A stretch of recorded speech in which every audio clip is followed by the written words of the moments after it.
Man, well, it's good to be back on another open floor.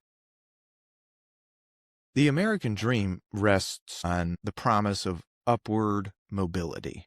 And for generations, that promise was encapsulated in a single phrase: the starter home. It was the first rung of the ladder on financial stability.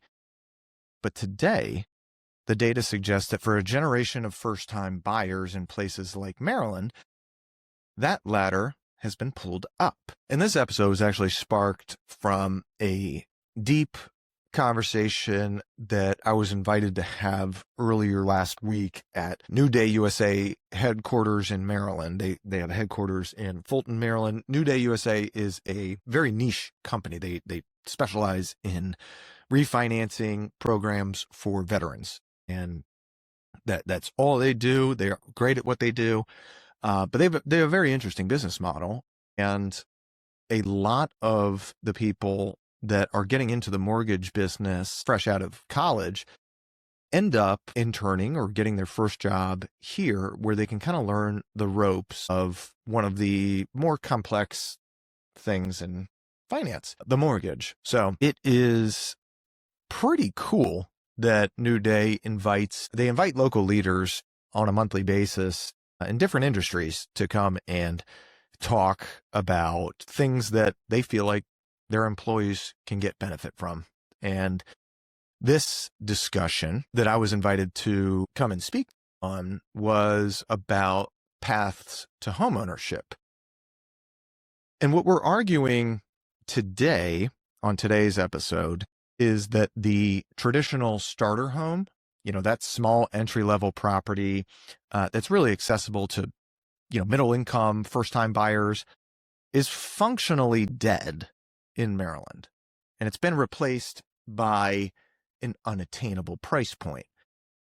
This isn't really just an economic issue. It's really a structural source of rising wealth inequality and kind of a huge generational stagnation. And we start with kind of an on-the-ground reality for this and what barriers are. We talked about what barriers local lenders and buyers are kind of discussing right now. But I'll give the audience, I wish there were cameras for our discussion with these employees. To their credit, I know it's hard when you are asked to come sit in on something and somebody has to give you a lecture. It almost feels like college again. But they were very engaging and thoughtful with their questions. And shout out to my buddy Franco Greco over at NewDay. He's the chief revenue officer over there. I got an opportunity to come and speak to these 20-somethings. I mean, we'll call them Gen Zers for lack of a better word. And it's because they have genuine questions. And I look back to, when I was 23, yes. I mean, we did buy our first house at 23. But I had no way of doing that by myself. I had, fortunately for me, a fiance who also made some pretty good money, and the market was a completely different place back then. And so I didn't really touch too much on my experience, my own personal experience there, but I did touch on a lot of, my experience with first-time home buyers and building, what that experience is like, how nerve-wracking it can kind of be. And you just don't know what you don't know. And so I wanted to part of me really wanted to put them at ease and give them the process and give them an idea of what the expectation should be and what has been told to them in the past, either by their parents or by older siblings or grandparents or whoever, and then also what they can expect in today's market, because those two things are not always the same thing. The market's always changing and the processes within the market are always changing. And so you can take advice from whoever you want, whenever you want, but the reality is advice is not going to matter if it doesn't apply to the situation. In our conversation with this was really about 40 to 50, young professionals fresh out of college trying to really get their feet wet in the financial space. We focused on the difficulty of clearing financial hurdles required to enter today's market. We talked about, what the front lines kind of look like right now. And the primary motivation for buyers is escaping volatility of rising rents, establishing a long-term investment that builds wealth. You got to start somewhere. I think for a lot of younger people, particularly our Gen Z crowd, the crowd that's in college, freshly out of college within the last 5 years, they don't really see a clear path to what homeownership looks like. And part of that is because no one's taught them. We do not have in our vocational schools or our primary schools or secondary schools any kind of class on how to become an adult, how to become a homeowner, how do you manage a bank account, what does this stuff mean? They don't teach it in college to anybody. So the system is flawed because we don't give people, particularly our young people, any kind of advantage at all. Everybody has to guess what to do next. And that is honestly pretty predatory if you sit back and think about it. So I think there is some kind of, and we talked about this a little bit in our discussion, there is almost a romanticizing of renting, especially when you come out. It's first off, it's easy. Secondly, you can make a call to somebody to fix something. You don't have to worry about it. And frankly, 90+% of people under the age of 40 have zero handy skills. You have an expiration on a lease. You can, in a lot of cases, vacate early without too much clawback, or, everything's case by case, but you get what I mean. And especially with young people, they're not really sure where they want to end up. Some of them might have a relationship, some of them don't. People might have a vision for themselves or a path, and that path is going to get diverted because life happens. What we had talked about on this discussion was there's a lot of reasons for people to move. People are getting married. People are getting divorced. They're getting together. They're breaking up. They're having children. They are watching the children leave the nest. They're moving for jobs. They're getting relocated by the military. They're moving for school. They're moving to be closer to family, moving to be closer to friends. When you're in your early 20s, you're very lucky if you have direction. You're very lucky if you feel like you have purpose and a good head on your shoulders. You feel like you have a plan. It's not common. And the easy thing to do is to decide, well, I don't really know where I'm going to land, so I will rent something.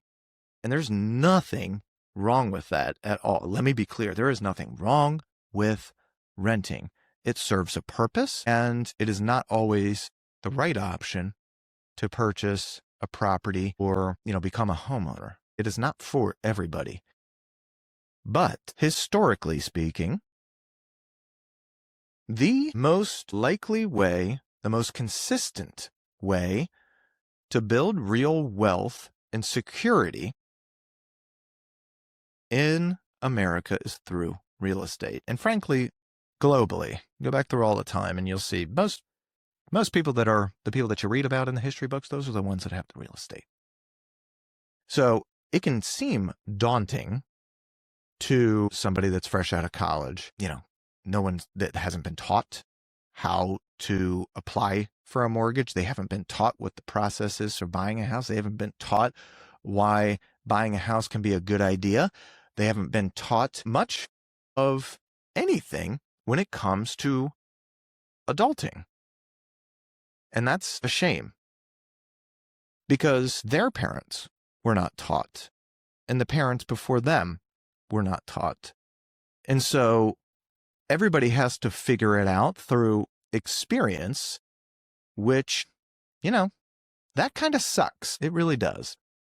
So we touched on that being a real sore spot, but it doesn't have to be the path. And so after giving these 40, 50 employees a little bit of background on me, I asked if anybody owns a home.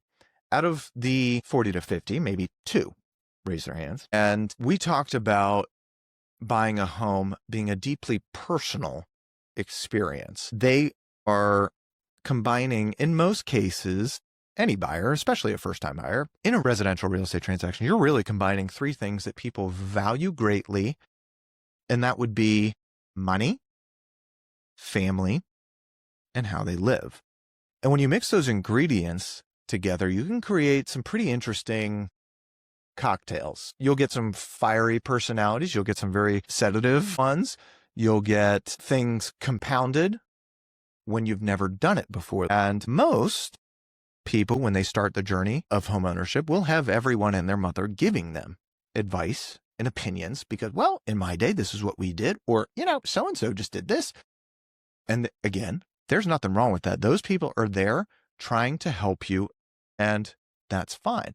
But it can be overwhelming for a first-time buyer, just like doing anything for the first time. You get a bunch of people yakking in your ear. Please, buzz off. So I get that. There was a theme here that I'm not sure if it's going to resonate with our audience yet. It did take hold a little bit with them, and it's a little goofy one, but bear with me here. What I had told these guys and gals was one thing that they have to know about me as an agent, as a person. Batman is my favorite superhero. He's got a great look, gadgets galore. No superpowers to speak of, though. The dude could be doing anything else with his time, but he chooses to use his gifts, his money, his ambition to help others. Now, me personally, I'm a far cry from Bruce Wayne. I mean, the dude's a legend, even though he's a fictitious character. But that character has always spoken to me. And I realized that in doing this job as a real estate agent that is moderately successful, no matter how stressful it gets, the thing that keeps me coming back to doing this job is that feeling of service. I love helping people that need it. I like bonding with them. I like educating them. I like learning from them. I like learning with them and seeing them achieve something that matters deeply to them. I fell in love with that feeling of making a difference. It's not going to happen on every transaction. It's only going to happen every once in a while. You'll have some people that are, I've done this a bunch, and, yeah, you were good. I also feel like I was paying you a little bit too much. There's always going to be that. But when those moments come where somebody has a deep appreciation for what you do, it makes you feel like what you do matters. And it's those moments that I cherish and what keep me coming back. If you're a buyer's agent, you're basically a therapist when they need it. You're a paralegal when they need it. You're a mentor when they need it. You're a friend when they need it. And that connection with others makes the journey sweeter. And that connection is what keeps people coming back. So when we asked the audience how many people owned, there wasn't really a whole lot that raised their hands. There was like 2 out of the whole crowd. When you rent, you're building somebody else's balance sheet. That's not rocket science. I'm also not telling them something they don't already know. When you own, every payment builds your balance sheet. This is particularly interesting, I hope, to them because they're in finance. If, I get why somebody would be hesitant to buy. Sometimes they're not sure if they're staying in the area. Maybe they're in a relationship that's uncertain or a job that's uncertain. I mean, shoot, look at our government shutdown right now. I get that. I totally get that. It's not, the timing is a big part of this. Sometimes it is just easier to have roommates, and it's fun. It's fun. The market today is not what it was 10 years ago. So if you have older siblings or coworkers or friends that bought then, your parents bought then, the grandparents bought something since then, The average entry price is a lot higher. When I bought my first house, we bought it for mid-twos. That same house sold now a second time actually, since we purchased it 13 years ago for, $100,000+ beyond that, with literally zero updating done to it. So the interest rates now are a lot higher, which make your payments higher. It's not easy to do this. It's certainly not as easy as it used to be. So all that advice that you've been getting as a first-time home buyer, if you're now starting to look, hopefully it has evolved and taken stock of what the space is today. A lot of people end up getting pre-qualified by a lender for a lot more than they originally expect. But if you're buying a home, you're not always interested in what that amount is until you see what that payment looks like. And that payment might be like, oh my God, nope, no. Hang on, let's get it back closer to what my rental is. And so in this business, the pre-approval process is probably the first place to start. You can certainly start with a real estate agent. A real estate agent can connect you with a really solid local lender that just knows A, how to get stuff done, B, has a great rapport with agents in the community, and C, and probably most importantly, is able to take your short-term wants and match them up with your long-term goals. And while it seems like, oh yeah, I mean, that'd be easy to do, you also want them to do it in a way that you will appreciate, that is from a communication standpoint. And it's hard to find the right partner in there, but what I said was, you need a lender that is going to be your Batman. You need an agent that is going to be your Batman. You need people in your life in that field of it that are going to be looking out for your best interests and will not let you fail. If you fail on your own, that's on you. But if you tell me that this is what you want, you are qualified to go get it, we will find a way to get you something that you want. Some of the trepidation that young buyers have is credit issues. In most cases, it's actually not bad credit. They just don't have enough of it. So that's one thing. Not having enough cash is another. One of the myths that we talked about was the 20% down thing. There are plenty of opportunities out there to spend less than that. The 20% threshold gets rid of PMI, gets rid of that interest payment, which is really going to be the bulk of, the mortgage payment, especially early on. And I get that transaction cost and down payment and all that stuff is, when you're finally starting to feel like you're making a little bit of money, you're making some headway, you're starting to be a real freaking adult, you don't really want to see that money leave your bank account. I get that feeling, but disrupting that flow, as long as you have a consistent income stream, a reliable one, will be okay. We also joke that some of them are probably watching a lot of Selling Sunset and probably not interested in the beer budget that their buying power will support right now. They want to wait until they have that champagne budget so they can quench that champagne taste. So they'll keep renting at the Avalon or whatever nice complex is near all the fun and stuff because YOLO, right? Again, nothing wrong with that. Nothing at all. You're just not going to build wealth that way. And we are not complainers. We are not going to be saying, oh man, well, I wish I would have done this, or I wish I would have done that. You have something within you called discipline. And if you have the discipline, you can get what you want out of this life. If it is not wealth in money or real estate, that's fine. Go be wealthy in whatever it is. But if you want to be wealthy this way, renting is probably not the best solution. So, let's see here. a lot of the discussion that I've heard from buyers of ours and some of the people that we were talking to was waiting for rates to drop. That's a really, especially the last couple of years, it's been a really, really common one. Here's the thing. You absolutely get that. You can refinance later. There is never a guarantee that rates are going to go down, but in all likelihood, based over historic timelines, yes, there is more than likely an opportunity for you to refinance later down the line and get a reduced rate. Equity is not going to wait.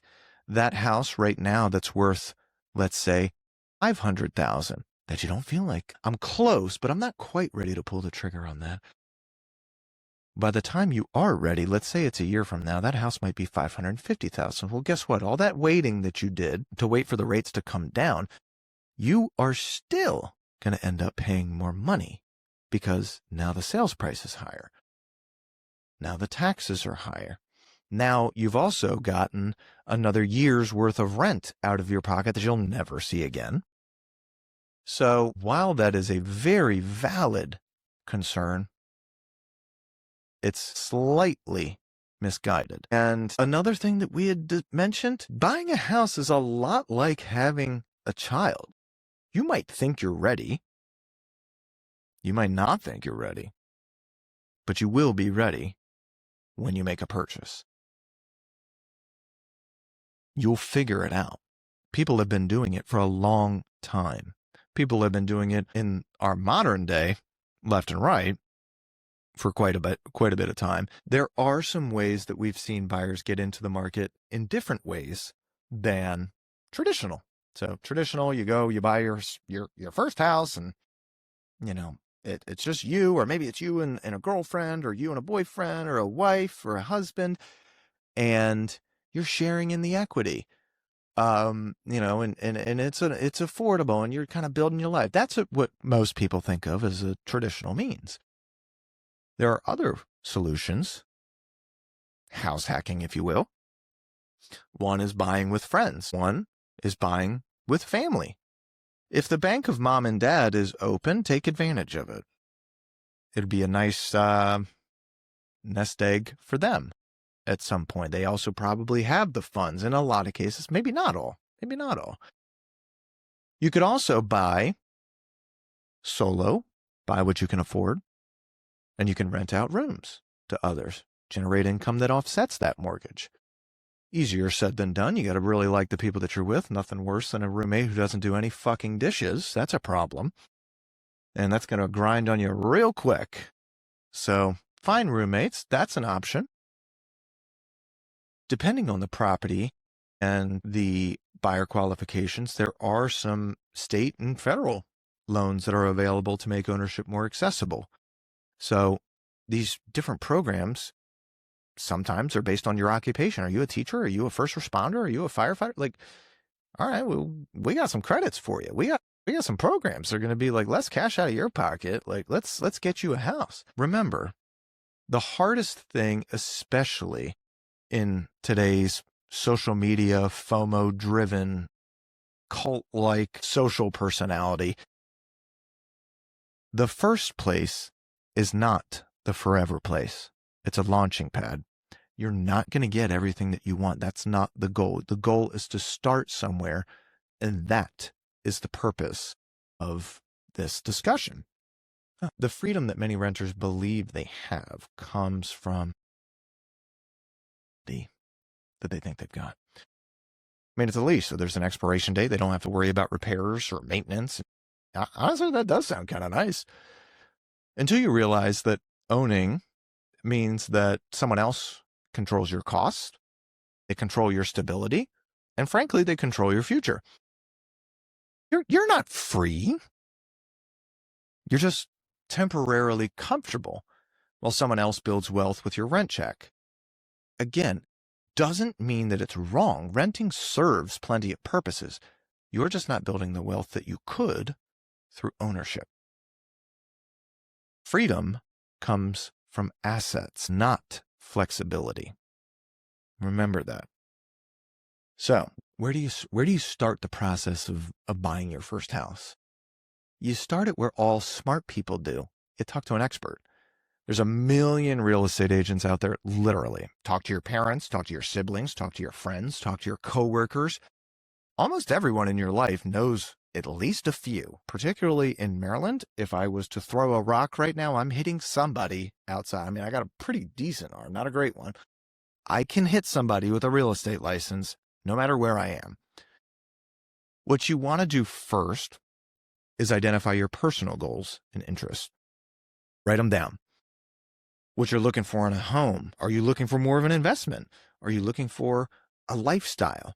When you have answers to those questions and you have some good self-reflection, you have a starting point. Most apps now will include a feature, so whether it's a Zillow or a Redfin or a Compass or whatever, they're going to include a feature where you can research agents. You can look at their sales history. You can look at their reviews, whatever. The ones that catch your eye you should reach out to with what your goals are and see if they're interested in helping you. And you'll know when you find the right person because they'll put you at ease. You know, they'll appear like you've got a partner in doing this with you. For those of you that have that tweaker cousin out there who just got his license a few weeks ago, yes, he is going to be pissed at Thanksgiving. But you have to do the right thing for you. Do not let family or friends or reputation or something like that get in the way. Don't worry about it because that will all blow over. You want to deal with somebody that you can deal with and that also knows what they're doing. From there, you got to get aligned with the financial partners or look at your lender. Same concept here. They need to understand your long-term goals as well as short-term so you position yourself for success. Maybe that means repairing credit. Maybe it means building more of a down payment. Maybe it means pre-qualifying for certain grants or state programs. There's a ton of options. But before you go out looking at stuff, this was new development since the last time that I had spoken to this company. All agents are now required to have a signed agreement with their buyers stating what the buyers represented. So you have somebody in there negotiating on your behalf, able to get you in and out of these properties, and how the agent is compensated for closing, for their service at closing. 99% of the time, the seller actually pays for your representation because it behooves them to find somebody who is a ready, willing, and able purchaser. The new buyer agency document spells out what happens if the seller does not do that, and that is the change. Or what happens if the seller's only offering a portion of what the commission, the typical commission would be. Well, then it's all spelled out there, so you don't have to play this guessing game. So in all reality, it has not been really that much of a hiccup for the real estate agent industry. I digress. So the tours are really like the fun part. I mean, that's where you get to be a little voyeur and start picturing yourself in certain spaces. That is fun. Damn. And that's where most of the connection comes in too. It's one of my favorite things, going and touring houses, preferably not the uggos and the yucky ones. Those are not as fun. The really nice ones though, man. Yes, I too can be a voyeur and picture myself in just about anything. But when you find the one, you'll know. Your agent's going to walk you through the process of the offer, including what their recommendations are, but you'll decide what you want to offer and how. So let's see what that looks like, right? You're basically doing three things when you're putting an offer together. You're telling somebody what you're going to buy their property for. You're going to tell them when you're going to buy it, and then how. The how is the real meat and potatoes of the contract. I mean, a Maryland contract can range anywhere from 30 to 60 pages, with it being finance, which is going to be, 90+% of our first-time home buyers. You're looking at a 50 to 60 page contract. It's long. It is complicated and redundant. And frankly, a lot of the stuff on there doesn't really make a whole lot of sense. But you don't have like a week and a half to review all of the options like you used to. I mean, hell, when I got into real estate in 2013, you could go to a killer listing and it would be available for you for the next week. to go back. Let's take another look at it. We got some time. Let's go measure for furniture. You know what? Let's go back a third time. What was the driveway like? You actually had time to process and make all of these decisions. You don't have that time anymore. And that's been a revelation really since 2020 and has not dissipated much at all. There are certainly pockets where you are afforded a little bit more time, but by and large, the premier locations do not afford anybody the time to process. So when you do go to look at a house, you had better be comfortable and better be ready to go. You had better know how much you're willing to pay, when you will be willing to pay it, and how you are going to do it. Because it will, in a lot of cases, get very competitive. Do you know what the earnest money is? Do you know what the financial components of this is? Do you know what the inspectors are going to be looking for? Can we even get this contract if we have inspections in it? Can we even get this contract if we're financing it? There's a lot of what ifs that only a dedicated seasoned agent can tell you who is in the market every day in that location. So you go through these contingencies and you figure out, all right, here's what I can do for this property. This is where I feel good.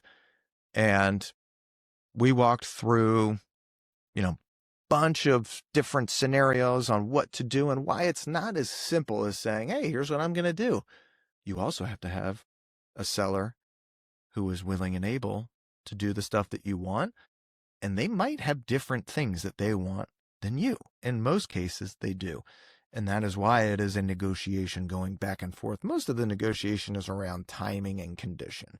Not as much around price, but certainly that's a big component of it. That was something that really is not going to be something that you are able to process until it's your turn. And what I mean by that is you might get so excited as a first-time buyer that you feel like this is the one. And then you finally go out and look at it and you put that offer in, you're feeling good, and then somebody else beats you. And it's devastating. What you don't know is that person that beats you has lost out on 4 other properties that they thought were the one. And so they said, fuck it. I'm going to eliminate contingencies and I'm going to get it done. And that is the reality of a short inventory market. That just is what it is. So they were super gracious with their time. The conversation, I did have a couple of fun little pivots throughout. And one of them was, hey, as a young person who is interested in getting a home sometime in the next couple of years, I have an idea of what my target date is for that.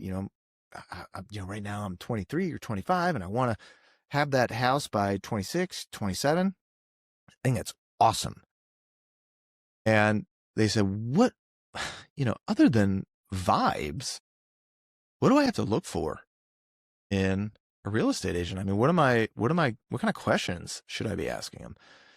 And I said, shit, well, that is a good question, because your buyer agent should be the one asking you a ton of questions that you might not have asked yourself already. And, they're going to have to deal with budget and lifestyle and what you're looking for, so they can kind of pinpoint where they need to be searching, and they want to know your timing and stuff like that. But questions that the buyer should have to a prospective buyer agent, I said, you should ask them how they work. What does working with you as the buyer agent look like for me? Are you a texter? Do you pick up the phone and call? Are you a big emailer? Do you have a internal platform that can kind of keep me updated and up to speed? Do I, frankly, am I going to enjoy the personality with this person? There's a lot of things that really don't go said in most cases. So I thought that was a pretty fun exercise to figure out, actually, shoot, what would I maybe not have trouble answering if a buyer posed it, but What are things that I don't normally get asked that I should? And that was one. How do you work? What's my expectation?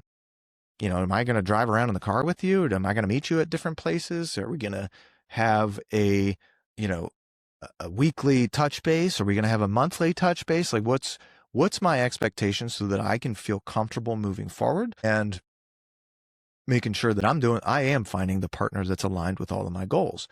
Another question would be the compensation component of it, because the reality of the commission lawsuits, settlements from a year ago in 2024, it is now a topic of discussion that it wasn't before. What do you charge for your services is another question. A buyer agent should be able to articulate that in a pretty, eloquent, succinct way. This is what we charge. Here's why we charge it. Here's the things that we do for that. Now, caveat, most of the time, virtually all of the time, that fee is covered by the seller side. In the event that it's not, I'm required to let you know, and we will predefine what happens in that instance. Does it mean that you're going to come up with more money? Does it mean that, me as the buyer agent, I'm going to have to eat, the remainder of costs? I'm getting less fee than I would ordinarily get. That's not really a fun thing for anybody. But you have to have those conversations with them so that, transparency is there. We did talk a little bit about the Maryland market snapshot and how inventory is still incredibly tight. Interest rates, while coming down, are still, they're more than what they had been.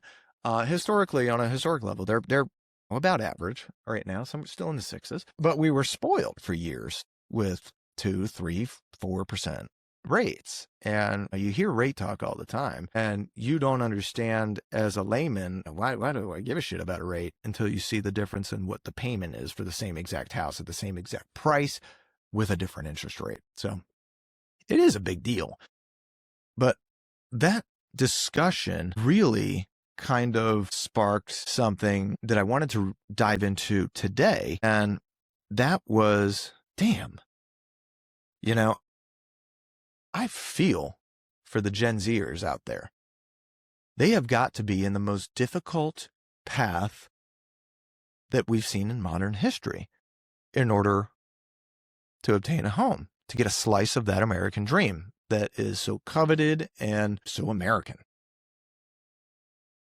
There's less houses for people to buy. The prices are higher. The interest rates are higher. And the people that are scooping them up, the limited availability, and by and large are not people.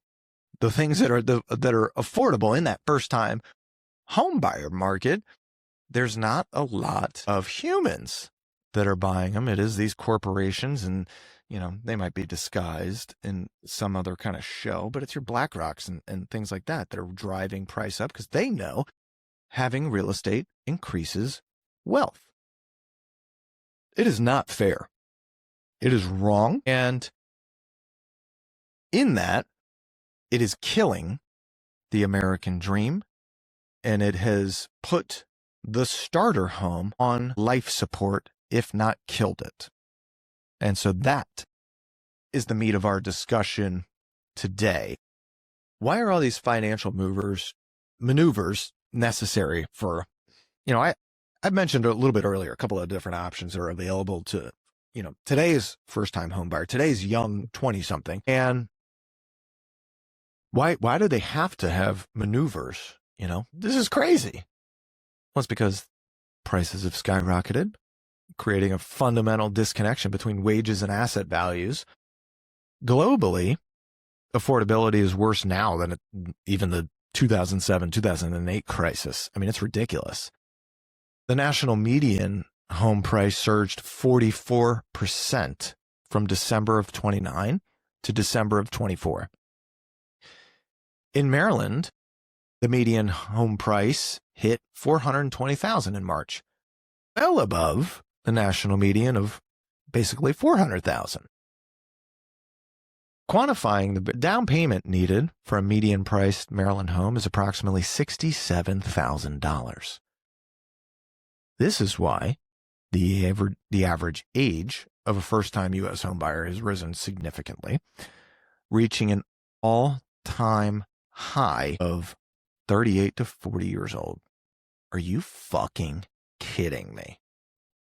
40 years old for your first purchase. This delay strips buyers of critical years of compounding equity gains and just continues severely widening the generational wealth gap.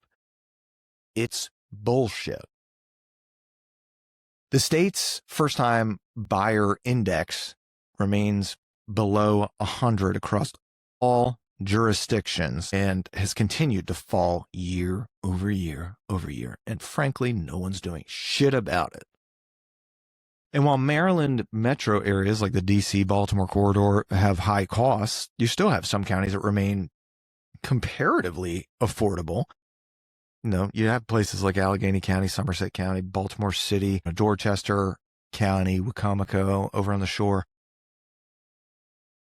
You know, there are opportunities, but they're not really in the places that used to be. It means sacrificing proximity to high wage paying job centers, imposing the cost of long commutes and diminished labor market flexibility. I mean, that's what it comes down to. This is why more people are renting. And when more people are renting, guess what else rises? The freaking rent rates. So you tell me how that's fair. High prices are a symptom. The underlying disease is really a chronic structural shortage of housing supply that's been driven by rigid regulation, which is why there was a lot of uproar during this last election cycle. And no, we are not going to discuss politics on this show. But the U.S. housing market is short approximately 4.9 million housing units. Maryland alone has said they need at least an estimated almost 600,000 new units to accommodate projected growth through 2045. And I can speak for Anne Arundel County. I mean, there's really not a whole lot more to develop here.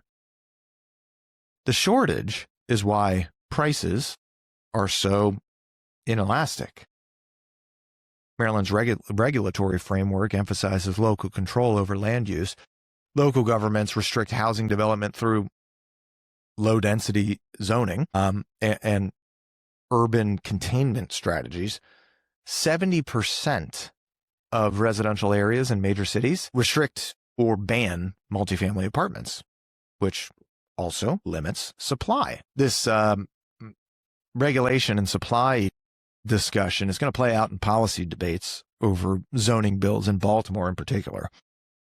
Proponents are arguing that these measures will boost multifamily options, but critics are skeptical, arguing that the measures they're only going to help developers cut costs without guarantees of true affordability in starter homes. There's a necessary reform that is facing political resistance from neighborhood defenders who claim that zoning changes will abolish the suburbs. Well, whether they're right or wrong, that also adds to a supply problem. If the supply problem is the disease, then these institutional investors are the powerful catalysts that compound the damage, specifically at the critical entry point, the starter home. The narrative often suggests that Wall Street is this, primary culprit, but honestly, institutional investors, which own over 100 properties, they account for less than 1% of the national housing stock. They are not really the cause of the $4.9 million units shortage that we have right now. However, their activity is acutely focused on the bottom price tier, the first, which is really the entry point for first-time buyers. So academic research has found that higher institutional purchases caused 0.29 percentage points higher price growth specifically in this bottom price segment, which led to a large negative effect on affordability. They're not buying real nice stuff. They're not buying the high-end stuff. They're buying the first-time home buyer, the starter home. That's what they're buying. And it's because these institutional buyers have superior financing advantages. They're paying cash. And that allows them to consistently outbid owner occupants. Again, not fair. Historically, fixer-uppers were the starter homes. I mean, make sure they're in a decent location for the most part, right? But the fixer-uppers were starter homes, and now investors possess most of the internal capacity and discounts to renovate these distressed homes. They do it cost effectively. They remove the low-priced inventory from the reach of owner occupants who rely on traditional mortgages, and they rent them out. That's what's happening. Incremental solutions are not going to fix a structural problem. We need deep-seated policy changes that tackle supply, speculation, and affordability. Legislative efforts in Maryland, like the proposed Home Commission, a Housing Opportunities Made Equitable Commission, they aim to study and recommend ways to improve supply, aligning with, bipartisan efforts like the Home Reform Act of 2025 to cut the federal red tape and accelerate construction. That is one thing that President Trump ran on that I think most people, despite the messenger, can get behind. Make construction a little bit easier. You certainly want everything to be safe and affordable, but make it easier for people to build properties so that we can fill the supply and relieve some of the pressure that our buyers are getting. Independent economists favor a land value tax. So if they are taxing the land's value based on its highest and best use, which I can assure you they do in Anne Arundel County, LVT, land value tax, raises the holding cost of vacant and underutilized land. It forces landowners to develop or sell, shit or get off the pot. And that would increase, in theory, it's going to increase supply, reducing some, speculative pricing pressure. There's also community land trusts that offer permanent affordability. They separate the ownership of the land from the building and drive down the initial home price significantly. Because if you think about it, the price of the land can be 20 to 50% of the sales price. And that really depends on the location and what the land is, but it's a lot. The CLT retains the land and imposes permanent resale restrictions, keeping the home affordable for the next low-income buyer. The problem is where they want to put those is always up for debate.